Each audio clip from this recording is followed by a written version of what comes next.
a eche say omuni principle kete kra etie fo ntie utie eno no umbar ko tie kasa say John say uye kuo bi a wuni principle a ekasa principle a eche say one wummu mraso undu mraso two wasa wumra NPP as a party as a party obekai 2020 run up to 2020 election somewhere around October November NPP kroya at the former MP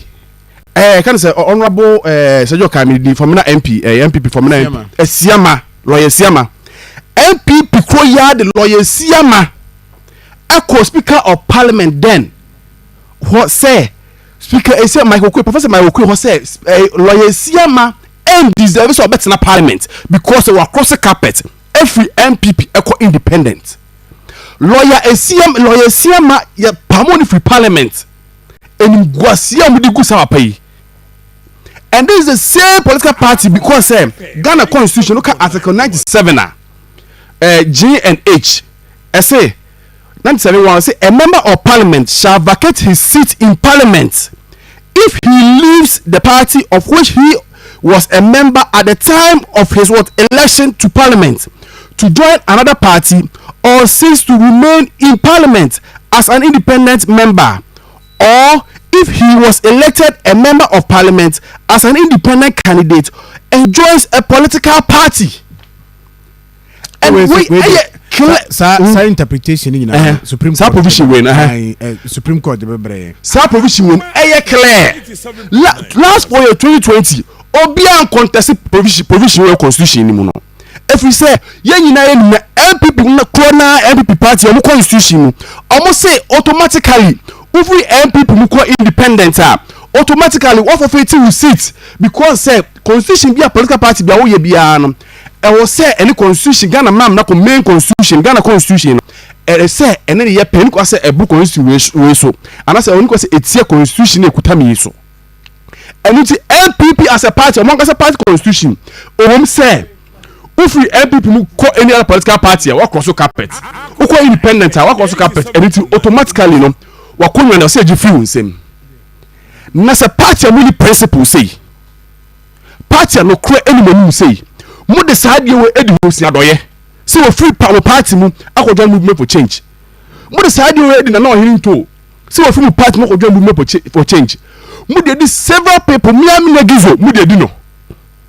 mu de di honorable Esiama because say mo constitution ekutamo no e wo say party bia constitution e wo say ne Ghana mam na tie no sa na se constitution e de esufo nko say ebro mam na so na say enne the same provision in the constitution no enne akwatia mu a enam se mu mmra so enam se mu ni die bia de Ghana fo mo je say Ghana fo ye hu enu ekosoro nti no mo ba be ka kire say mo de ko Supreme Court for interpretation say John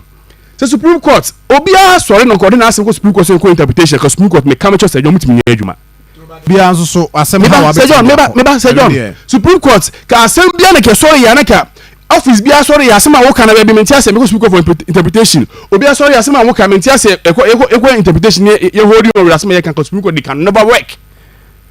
You can never work. As you say more constitution more, you don't need a lawyer to interpret to you. You don't need a judge so about say na assembly here. In 2020 now, when there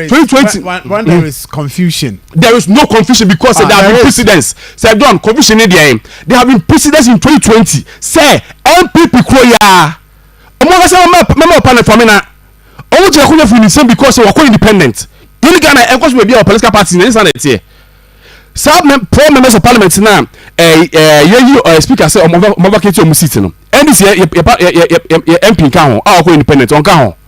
ade answer say the NTS clearly this is a group of people are nukrani omo ni principle to get na say na wu tie Akoma FM 1 na say we MPP ni a to tie wa ga say party MPP no because MPP na wu ni na MPP ni MPP ni mraso MPP ni bobia na constitution MPP omo sorry ya na mo ga ende ye na chinaka bi adentia ana omo flaba na alaji ba menti ana sa alaji ba me no kwen na mu nti a anu anti na MPP fo no omo so omo na ne omo na da ne atofo na ana only principle biano. Now let's go to the Supreme Court. Supreme Court I Supreme Court you catch your money omuntie I'm a law student. I will never do that. Supreme Court you be you uko law school you chain like reasoning ade bia wo be bia no also who say the wo ye no ideally will it be reasonable enough say the ordinary Ghanaian na omutumi na kuta omo no the reasonable enough so omaka so ma adwiri mu no ombeti ase ana yet your memu ha ana LGBTQ assemble say parliament say omo the bill na banta wanpanyin ensign Alhaji Bawumia na wanpanyin Kufuor to date omo ensign bill ne say omo party member at the Supreme Court so nko challenge decision no say Ghana for say trumu and until speaker say any sign na say no be trumu na omo for say nyuntum yan jintum no NPP for dem so trumu mo pe